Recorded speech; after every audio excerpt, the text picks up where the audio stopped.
ಆ ದಂಪತಿ ಕೆಲ ತಿಂಗಳ ಹಿಂದಷ್ಟೇ ಕನಸಿನ ಸೂರು ಕಟ್ಟಿಕೊಂಡಿದ್ರು. ಮನೆಯೊಡತಿ ಪುಟ್ಟ ಕಂದನ ಜೊತೆ ಖುಷಿಯಾಗಿ ಗೃಹ ಪ್ರವೇಶ ಮಾಡಿದ್ಲು. ಆದ್ರೆ ಅದೇ ಮನೆಯಲ್ಲಿ ಸದ್ದಿಲ್ಲದೆ ಹತ್ಯೆಯಾಗಿದ್ಲು. ಕೊಲೆ ಕೇಸ್ ಬೇರಿಸಿರೋ ಪೊಲೀಸರು ರೇಲ್ಸ್ ರಾಣಿಯೊಬ್ಬಳನ್ನ ಜೈಲಿಗಟ್ಟಿದ್ದಾರೆ. ಇಷ್ಟಕ್ಕೂ ಅಲ್ಲಿ ನಡೆದಿದ್ದೇನು? ಇಲ್ಲದೆ ಡೀಟೇಲ್ಸ್.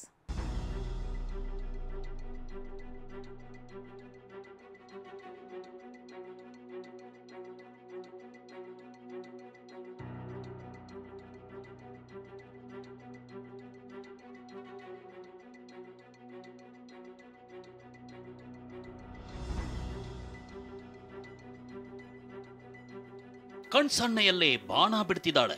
ಕ್ಯಾಟ್ ಹಿಡ್ಕೊಂಡು ಕ್ಯೂಟ್ ಆಗಿ ಎಕ್ಸ್ಪ್ರೆಷನ್ ಕೊಡ್ತಿದ್ದಾಳೆ. ರೀಲ್ಸ್ ಮಾಡ್ತಲೇ ಡೈಲಾಗ್ ಹೊಡಿತಿರೋ ಇದೇ ಬ್ಯೂಟಿ ಪೊಲೀಸ್ ಜೀಪಲ್ ಕುಳಿತು ಅದ್ ಹೇಗೆ ಕಣ್ಣೀರ್ ಹಾಕ್ತಿದ್ದಾಳೆ ನೋಡಿ.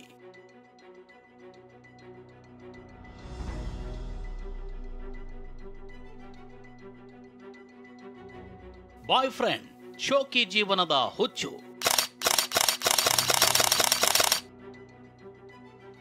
ಒಂಟಿ ಮಹಿಳೆ ಹತ್ಯೆ, ಕೊಲೆ ಕೇಸ್ನಲ್ಲಿ ಲಾಕ್. ಹೀಗೆ ಮುಖ ಮುಚ್ಕೊಂಡು ಸ್ಟೇಷನ್ ಇಂದ ಹೊರಬರ್ತಿರೋ ಇವಳೇ ರೀಲ್ಸ್ ರಾಣಿ.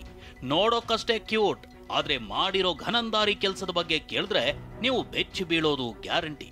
ಇಷ್ಟಕ್ಕೂ ಈ ಖತರ್ನಾಕ್ ಚೆಲುವೆಯ ಹೆಸರು ಮೋನಿಕಾ.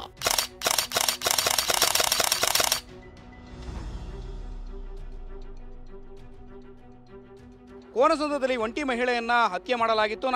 ನೀವೀಗಾಗಲೇ ಗಮನಿಸ್ತಾ ಇದ್ದೀರಾ, ನನ್ನ ಹಿಂಭಾಗದಲ್ಲಿ ಬೆಂಗಳೂರಿನ ಕೆಂಗೇರಿ ಪೊಲೀಸ್ ಠಾಣಾ ವ್ಯಾಪ್ತಿಯ ಕೋನಸಂದ್ರದಲ್ಲಿರ್ತಕ್ಕಂಥ ಇದೇ ಒಂದು ಮನೆಯ ಮೊದಲನೇ ಮಹಡಿಯಲ್ಲಿ ವಾಸವಾಗಿದ್ದಂತಹ ಮನೆಯ ಓನರನ್ನು ದಿವ್ಯಾ ಎಂಬಾಕೆಯನ್ನು ಹತ್ಯೆಯನ್ನು ಮಾಡಲಾಗಿತ್ತು. ಆರೋಪಿ ಮೋನಿಕಾಳನ್ನ 24 ವರ್ಷದ ಮೋನಿಕಾಳನ್ನ ಈಗಾಗಲೇ ಅರೆಸ್ಟನ್ನು ಮಾಡಿದ್ದಾರೆ.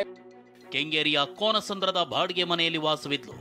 2 ವರ್ಷದ ಹಿಂದೆನೆ ಗಂಡ ತೀರ್ಕೊಂಡಿದ್ದ. ಈಗ ಬಾಯ್ ಫ್ರೆಂಡ್ ಅನ್ನೇ ಗಂಡ ಅಂತ ಹೇಳ್ಕೊಂಡು ಮನೆ ಬಾಡಿಗೆಗೆ ಪಡೆದಿದ್ಲು. ಮನೆ ಮಾಲೀಕರಾದ ಗುರುರಾಜ್ ದಿವ್ಯಾ ದಂಪತಿ ಇವಳನ್ನ ಮಗಳಂತೆ ನೋಡ್ಕೊಳ್ತಿದ್ರು. ಆದ್ರೆ ತಾವು ವಿಷ ಜಂತುಗೆ ಬಾಡಿಗೆ ಮನೆ ಕೊಟ್ಟಿದ್ದೀವಿ ಅನ್ನೋ ಸುಳಿವೇ ಇಲ್ಲದಾಗಿತ್ತು. ಮೋನಿಕಾ ಓನರ್ ದಿವ್ಯಾಗೆ ತೀರಾ ಹತ್ತಿರವಾಗಿದ್ಲು. ಇಬ್ರು ಜೊತೆಯಲ್ಲೇ ಊಟ ಹರಟೆ ಹೊಡಿತಿದ್ರು. ಹೀಗಿದ್ದಾಗ್ಲೇ ಓನರ್ ಕೊರಳಲ್ಲಿದ್ದ 36 ಗ್ರಾಂ ತೂಕದ ಮಾಂಗಲ್ಯ ಸರ ಮೋನಿಕಾಳ ಕಣ್ಣು ಕುಕ್ಕಿತ್ತು. ಶೋಕಿ ಜೀವನ ಮೈಗಂಟಿಸ್ಕೊಂಡು ಒಂದಿಷ್ಟು ಸಾಲ ಮಾಡ್ಕೊಂಡಿದ್ಲು.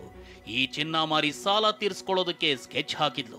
ಬಾಯ್ ಫ್ರೆಂಡ್ನೊಂದಿಗೆ ಬಂದು ಲಿವಿಂಗ್ ಟುಗೆದರ್ನಲ್ಲಿ ಈ ಒಂದು ಮನೆಯಲ್ಲಿ ವಾಸವಾಗಿರ್ತಾಳೆ. ತದನಂತರದಲ್ಲಿ ಆಕೆ ಸಾಕಷ್ಟು ಸಾಲವನ್ನು ಮಾಡ್ಕೊಂಡಿರ್ತಾಳೆ. ಆರ್ಥಿಕ ಸಂಕಷ್ಟಕ್ಕೆ ಸಿಲುಕಿರ್ತಕ್ಕಂಥ ಹಿನ್ನೆಲೆಯಲ್ಲಿ ಸಾಲಬಾಧೆ ತಾಳಲಾರದೆ ಐಷಾರಾಮಿ ಜೀವನವನ್ನು ನಡೆಸಿದಂಥ ಮೋನಿಕಾ ಮನೆಯ ಓನರ್ನ ಕುತ್ತಿಗೆಯನ್ನು ದಾರದಿಂದ ಬಿಗಿದು ಕೊಲೆ ಮಾಡಿರ್ತಕ್ಕಂಥದ್ದು ಪೊಲೀಸರ ತನಿಖೆ ವೇಳೆಯಲ್ಲಿ ಬಯಲಾಗಿರ್ತಕ್ಕಂಥದ್ದು. ಮೇ 10ರಂದು ಓನರ್ ದಿವ್ಯಾ ಮನೆಯಲ್ಲಿ ಒಬ್ಬರೇ ಇದ್ರು. ಆಂಟಿ ಫೇಸ್ ಪ್ಯಾಕ್ ಹಾಕ್ತೀನಿ ಅಂತ ಮನೆಗೆ ನುಗ್ಗಿದೋಳೆ ತನ್ನ ಕೆಲಸ ಶುರು ಮಾಡಿದ್ಲು. ಪ್ಯಾಂಟ್ನ ಲಾಡಿಯಿಂದ ಓನರ್ ಆಂಟಿಯ ಕತ್ತು ಬಿಗಿದು ಉಸಿರು ನಿಲ್ಸಿದ್ಲು. ಬಳಿಕ ಕೊರಳಲ್ಲಿದ್ದ ಮಾಂಗಲ್ಯ ಸರ ಎಗರಿಸಿ ಎಸ್ಕೇಪ್ ಆಗಿದ್ಲು. ದುಡ್ಡು ಕೊಡೋಕ್ಕೆ ನಮ್ಮ ಸತ್ಯ ಹೋದ್ಲು. ನಮ್ಮ ಸತ್ಯ ಇದ್ದು ಏನಪ್ಪ, ನಾವು ಯಾರ ಕೈಗೂ ಕೊಡೋದು ಬೇಡ, ನಮ್ಮ ತಾಯಿ ಕೈಗೋ ನಮ್ಮ ಅವ್ರ ಕೈಗೋ ನಮ್ಮ ಹಸ್ಬೆಂಡ್ ಕೈಗೋ ಕೊಡಿರ ಅಂತ ಹೇಳಿದ್ಲು. ಆಯಿತು ಅಂತ ಹೇಳ್ಬಿಟ್ಟು ಅವಳು ಒಳಗಡೆ ಹೋದ್ಲು.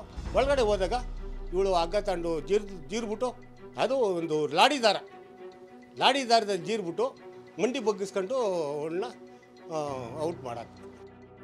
ಇತ್ತ ಕೆಂಗೇರಿ ಠಾಣೆಯಲ್ಲಿ ಕೊಲೆ ಕೇಸ್ ದಾಖಲಾಗಿತ್ತು. ಪೊಲೀಸರು ಮೊದಲು ಮೃತಳ ಪತಿ ಮೇಲೇನೆ ಅನುಮಾನ ಪಟ್ಟಿದ್ರು. ಬಳಿಕ ಇದೇ ಮೋನಿಕಾಳನ್ನ ತಮ್ಮ ಸ್ಟೈಲ್ನಲ್ಲಿ ವಿಚಾರಣೆ ನಡೆಸ್ತಿದ್ದಂತೆ ಕೊಲೆ ವಿಷಯ ಬಾಯಿ ಬಿಟ್ಟಿದ್ದಾಳೆ. ಮಾಡಿದ ತಪ್ಪಿಗೆ ಜೈಲು ಸೇರಿದ್ದಾಳೆ. ಇಲ್ಲಿ ಮಗಳಂತೆ ನೋಡಿಕೊಂಡ ತಪ್ಪಿಗೆ ಅಮಾಯಕ ಮಹಿಳೆ ಮಸಣ ಸೇರಿದ್ರೆ ಈಕೆಯ 2 ವರ್ಷದ ಕಂದಮ್ಮ ಅನಾಥವಾಗಿದೆ. ಶಿವಪ್ರಸಾದ್, TV9 ಬೆಂಗಳೂರು.